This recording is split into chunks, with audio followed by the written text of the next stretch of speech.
you ever really stop to think about what's going on inside your head when you feel, well, anything? When you fall in love, when you laugh so hard you can't breathe, or when you're going through something really tough. Today, we're going to take a journey inward, together, to try and understand the hidden machinery of our own emotions. Okay, let's step inside. So, right off the bat, that's a pretty bold statement, isn't it? I mean, we spend so much of our lives chasing happiness, thinking that's the ultimate goal, that's what our brains are for. But the science? It tells a different story. And frankly, it's a much more interesting one. And this is the question at the heart of it all. Just think about that for a second. What if all those incredible highs, love, laughter, aren't just random pleasures, but are actually deeply tied to our ability to get through the lows? What if it's all part of the same incredible survival strategy? Let's find out. To really understand our own minds, we have to start with how we connect to other minds. Because for us humans, connection, it isn't just a nice feeling. It's a biological need. It's literally written into our neurochemistry. When we fall in love, it can feel like total chaos, like magic. But from a brain's eye view, it's actually a super organized 3-act play. It kicks off with desire, that raw initial pull. Then, if things progress, it morphs into romantic love. That's the intoxicating, can't eat, can't sleep phase. And then, for some of us, it deepens into attachment, that quiet, profound feeling of safety with another person. And guess what? Each stage has its own unique chemical signature. And this is where it gets really fascinating. The chemical cocktails for each phase are so specific. Desire, that's kicked off by sex hormones, pretty straightforward. But romantic love, that's fueled by a flood of dopamine, which gives you that incredible high, and norepinephrine, which makes your heart pound. But here's the kicker. Your serotonin levels actually drop. And scientists think that drop is what's behind that obsessive, can't stop thinking about them feeling. Finally, attachment is cemented by oxytocin and vasopressin, the famous bonding hormones that create this sense of calm, trust, and deep loyalty.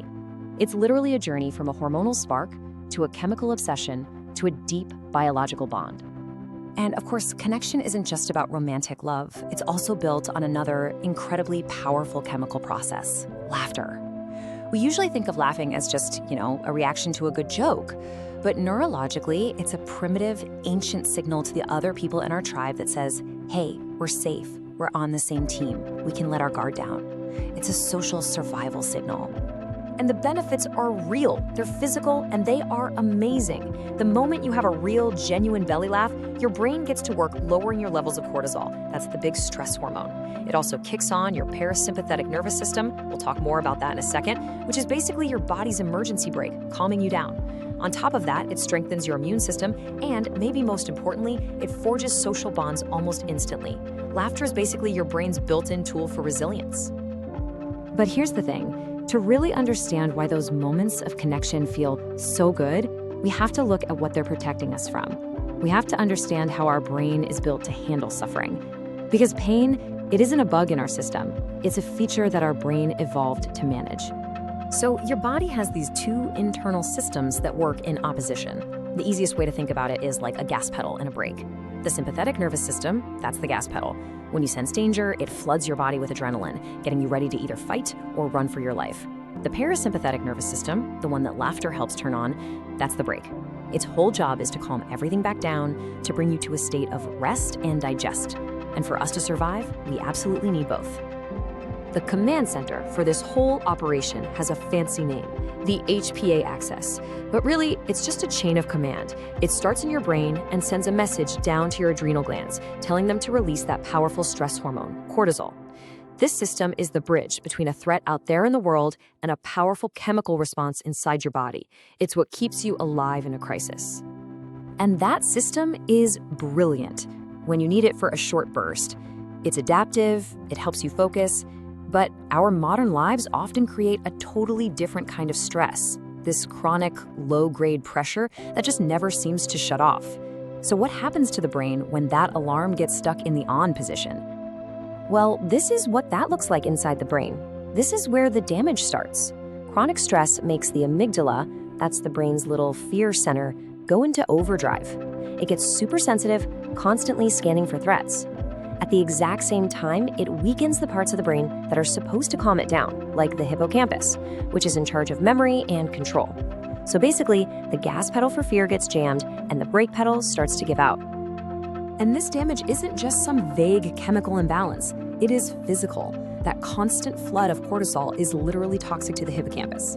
As you can see here, it can cause something called dendritic atrophy. Look at those healthy branch-like connections on the left, and then look at the right. They literally wither and shrink. The very part of your brain that you need to make new memories and, critically, to turn off the stress response gets physically weaker. And that makes it even harder to turn the alarm off, creating this vicious, dangerous feedback loop. So, we've looked at the chemistry of connection, of love and laughter, and we've looked at the architecture of pain, how our brain handles stress. Now, it's time to put it all together, because the brain's real purpose isn't just to react to these things, it's to weave them into something else entirely.